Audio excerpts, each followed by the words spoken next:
여러분, 우리가 소선지서를 계속해서 보고 있습니다. 12권의 소선지서가 지금 지난주까지 10권을 마무리했고, 이제 오늘 스가랴 그리고 다음 주 말라기면은 12권의 소선지서를 한 번씩은 다 보게 됩니다. 근데 사실 이 스가랴서는 소선지서 가운데서도 어쩌면 구약에서도 가장 좀 읽기가 난해하고 어려운 성경이에요. 여기에는 굉장히 많은 환상들이 있고 또 비유에 관한 그런 이야기들이 있기 때문에 그냥 이 내용들을 쭉 읽어 나갔을 때에 이 무슨 말을 하는 건지 굉장히 좀 어려울 때가 있습니다. 사실 구조 자체는 굉장히 명확해요. 1장부터 8장까지는 이 성전 재건에 관련된 성전 재건을 통해서 주어지는 것들, 의미, 그런 것들, 그리고 성전을 재건하라라고 하는 그런 메시지들이고, 또 9장에서 14장까지는 이후에 메시아가 오셨을 때에 메시아에 관련된 그런 내용들이에요. 여러분, 우리가 지난주에 학개를 봤는데 학개 선지자와 이 스가랴 선지자는 동시대에 메시지를 전했던 사람들이에요. 이 1장의 그 학개 1장과 또 스가랴 1장을 보면은 학개 1장 1절은 다리오 왕 제2년 여섯째 달 이렇게 시작해요. 근데 스가랴는 다리오 왕 제2년 여덟째 달 이렇게 시작해요. 그러니까 같은 시기에 6월과 8월 2달 차이로 메시지의 시작이 벌어져 있는 거예요. 그러니까 거의 동시대죠. 많은 학자들이 이 학개는 굉장히 노인이었고, 그리고 이 스가랴는 젊은이였다라고 생각을 해요. 그러니까 스가랴는 아마도 바벨론의 포로로 갔다가 처음 돌아왔던 그 스룹바벨과 함께 1차 포로 귀환 때에 어린이였을 때에 돌아왔던 것으로 보여져요. 그러니까 아마도 한 20대쯤일 거예요.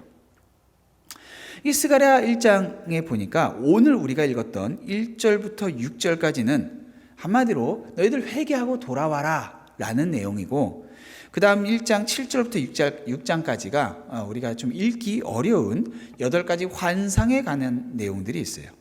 그리고 7장부터 8장까지는 금식이에요. 근데 이 방금 말씀드렸던 것처럼 1장부터 8장 전체가 다 성전 재건에 관련된 거고, 그리고 이제 9장부터는 메시아가 오셨을 때의 이야기인데, 9장부터 11장까지는 초림 때 예수님이 오셨을 때 사람들이 예수님을 메시아를 배척하는 그런 내용들, 그리고 12장부터 14장까지는 예수님께서 다시 오셨을 때 재림 때에 예수님께서 온 땅을 다스리시는 그 영접 받으시는 그 메시아를 그리고 있어요. 그러니까 구조는 이렇게 명확한데 그걸 따라가면서 우리가 이 내용이 특히 이제 환상 부분에서 이게 뭘 이야기하는 거지 좀 이렇게 어렴풋하고 좀 내용이 좀 이해하기가 어려울 때가 많다라는 거죠. 이 전체 내용을 가지고 그럼 스가랴가 도대체 왜 학개가 메시지를 전했는 그 시대에 그 시기에 또 스가랴라고 하는 또 다른 선자를 불러서 또 이 메시지를 전하게 했을까?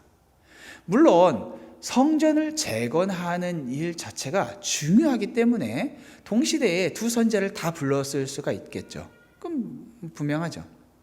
그런데 우리가 아는 것처럼 학개 선지자를 불러서 하나님께서 그에게 성전을 재건하라. 너희들 여호와의 성전이 이렇게 다 무너져 있는 모습 보면서 10몇 년 동안 지금 재료만 쌓아놓고서 다 썩어 문드러지게 이렇게 놔두고서는 터만 두고서는 너희들이 편벽한 집에, 너희들 화려한 집에 그렇게 살고 있는, 너희들의 살만 돌보고 있는 그런 거 잘못된 거 아니냐?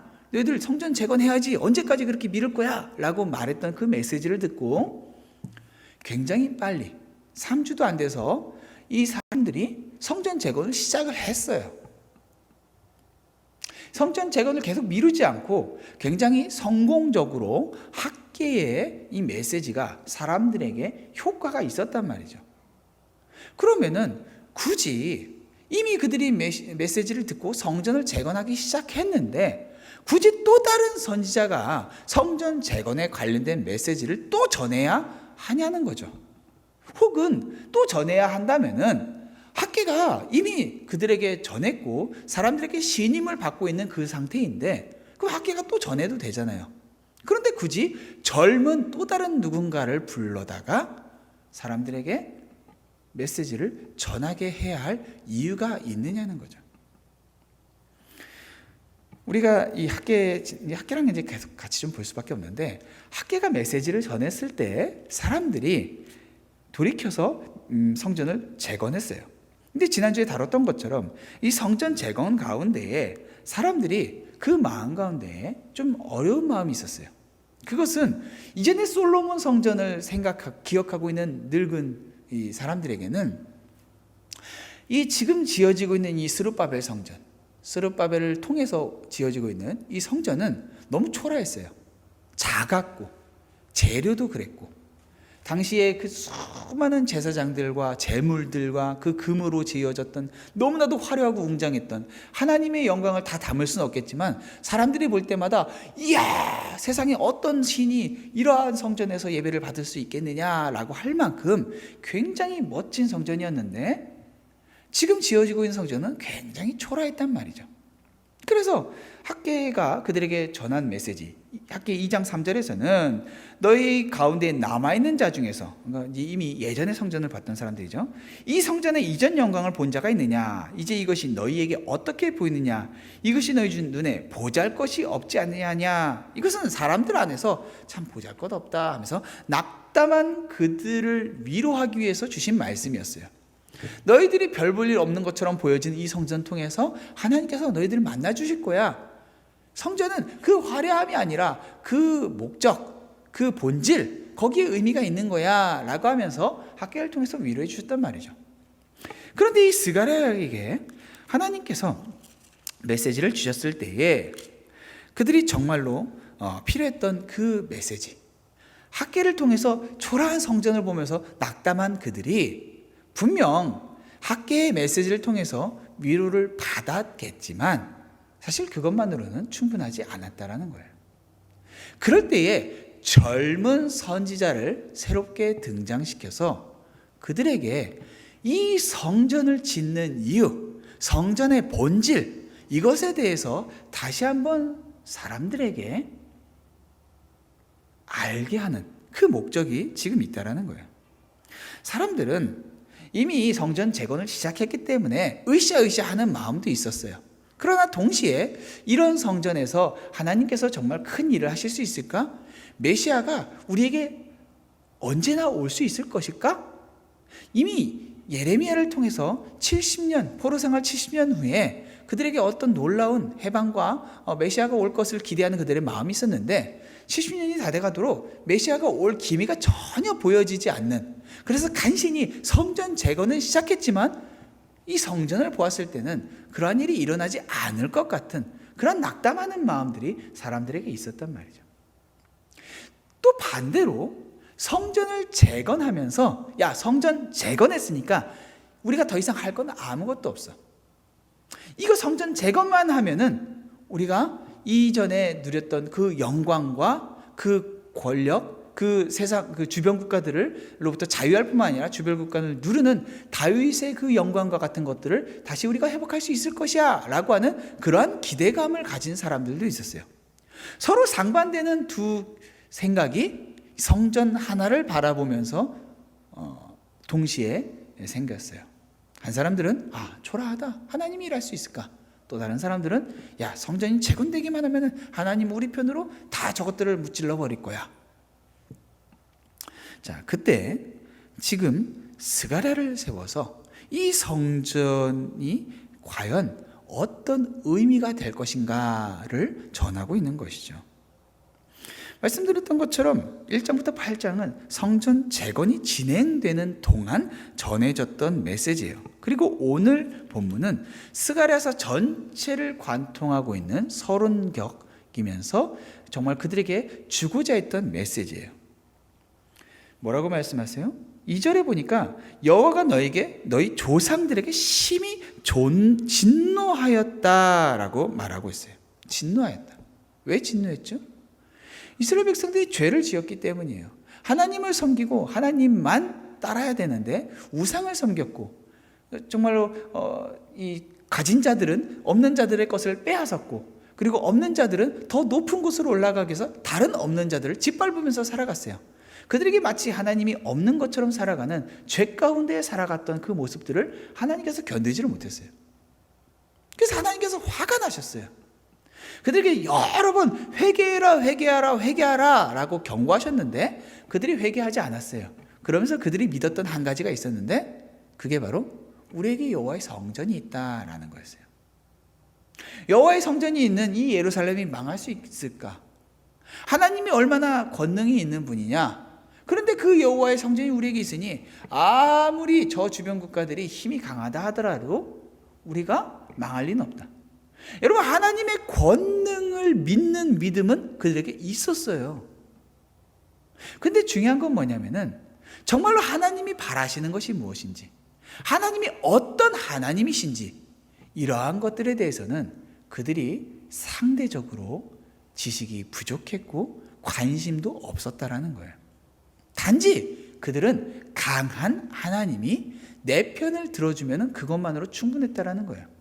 그리고 그 증거를 그들은 성전을 보면서 붙잡고 있었어요. 그런데 죄 가운데에 그들이 계속해서 회개의 메시지를 전하는 하나님의 말씀, 선지자들 통해서 전해진 그 회개의 말씀을 계속해서 거부하자 하나님께서 결국에는 그들을 치셨어요. 그리고 성전에 도리에 돌 하나 남지 않게끔 완전히 무너뜨려 버렸어요. 충격을 받았겠죠. 자, 그래서 하나님께서 지금 2절에서 말씀하신 것처럼 너희 조상들이 너무나도 죄를 많이 져서 그들에게 심히 진노했어. 너희들 알지? 라고 말씀하시는 거예요. 그러면서 3절에 그러므로 너는 그들에게 말하기를 만군의 여호와께서 이처럼 이르시되 너희는 내게로 돌아오라 만군의 여호와의 말이니라. 그리하면 내가 너희에게로 돌아가리라 만군의 여호와의 말이니라. 여러분, 지금 이들에게 말씀하시기를 너희 내게로 돌아와 라고 말씀하시는 거예요. 근데 그 비교의 대상이 누구냐면은 여호와의 성전이 무너지게끔 죄를 지었던 조상들이에요. 그런데 지금 이들에게 이런 말씀을 하시는 것은 듣는 그들로 하여금 좀 부당하고 불편할 수가 있어요. 왜요?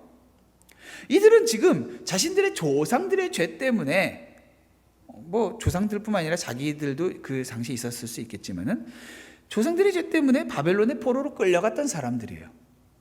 그리고 지금 이들은 고레스를 통해서 너희 돌아가서 성전 재건해라 라고 하는 놀라운 메시지를 들었을 때 다른 사람 다 바벨론에 남아있을 때 우리는 돌아가서 여호와의 성전을 짓겠습니다 라고 돌아왔던 사람들이에요. 그리고 그 성전 재건을 방해하는 그 사마리아인들 때문에 그 재건이 10몇 년 동안 멈춰 있다가 드디어 재건하라고 하는 다시 학기의 메시지를 들었을 때 아멘 순종하겠습니다 라고 하면서 성전 재건을 시작한 사람들이에요.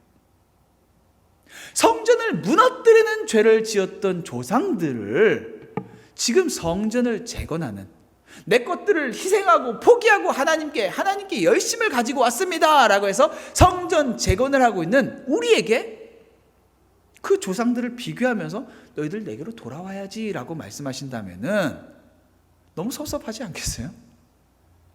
아니, 여러분, 우리가 이렇게 예배 시간에 수예배 이렇게 와 있는데 여러분한테 막 수예배도 안 나오고 말이야 막 이렇게 여러분한테 막 혼내면은 여러분도 어떻겠어요? 나온 사람들한테 그러면은 지금 이들이 들었을 때는 좀 부당할 수 있는 그런 메시지였단 말이죠. 그런데 하나님께서는 그들에게 너희가 내게로 돌아오면은 나도 너희에게 돌아갈 거야 라고 말씀하고 계세요. 그러면서 다시 4절에 너희 조상들을 본받지 마라.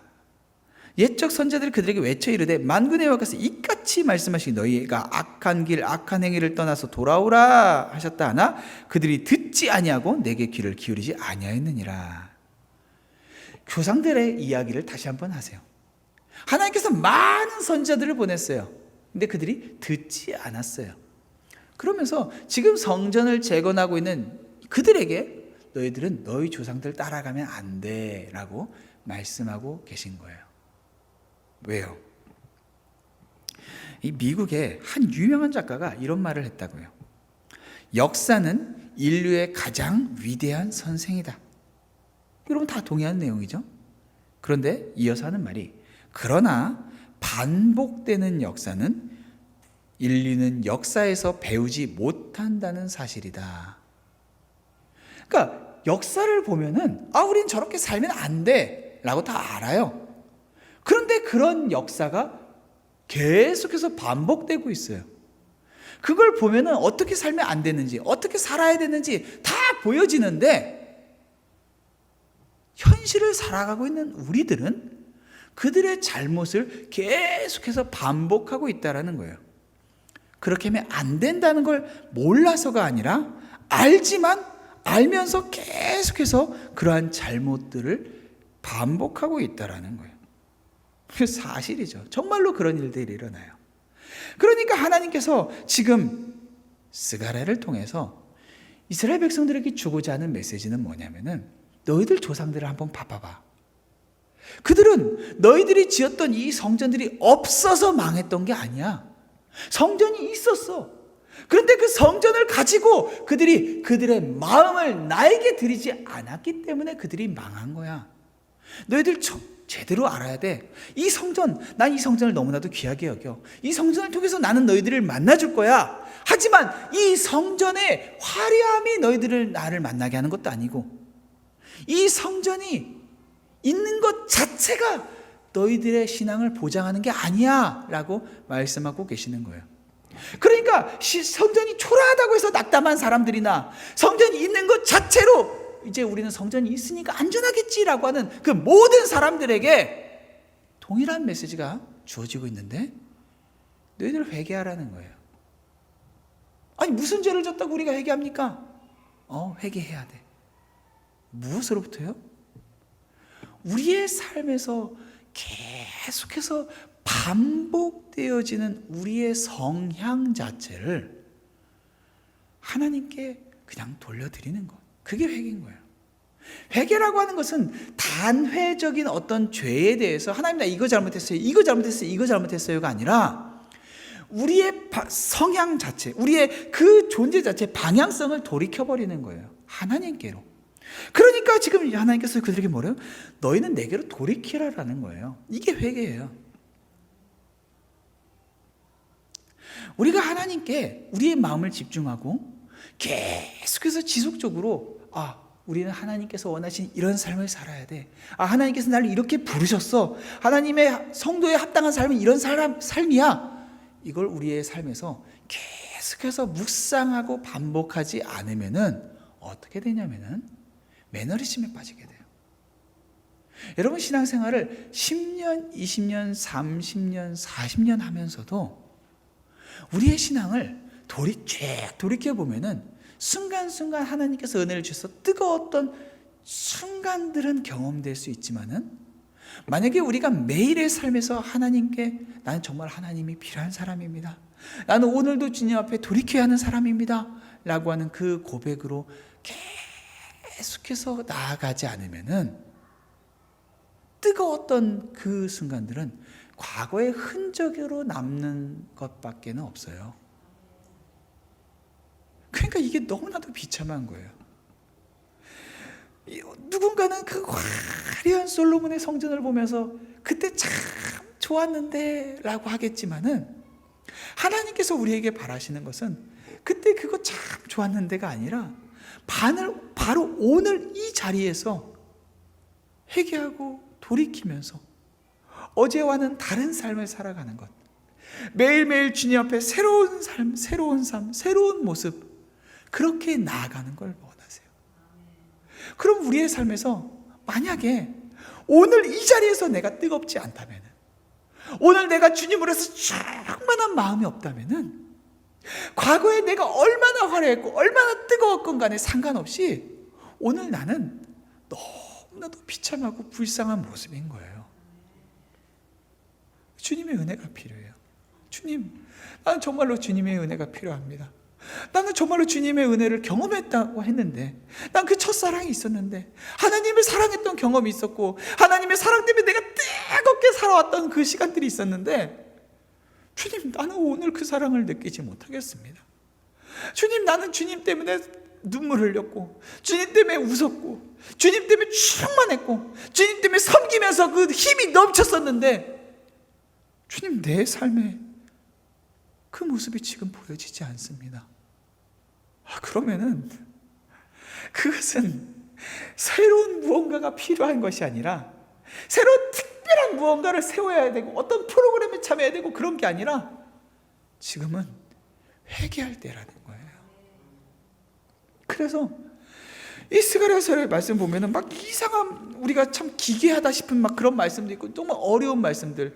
근데 스가랴서를 나중에 신약에 가면 굉장히 많이 인용해요. 3분의 1은 복음서에서, 예수님이 말씀하시는 복음서에서 인용이 되고 거의 대부분은 요한계시록에서 인용이 돼요.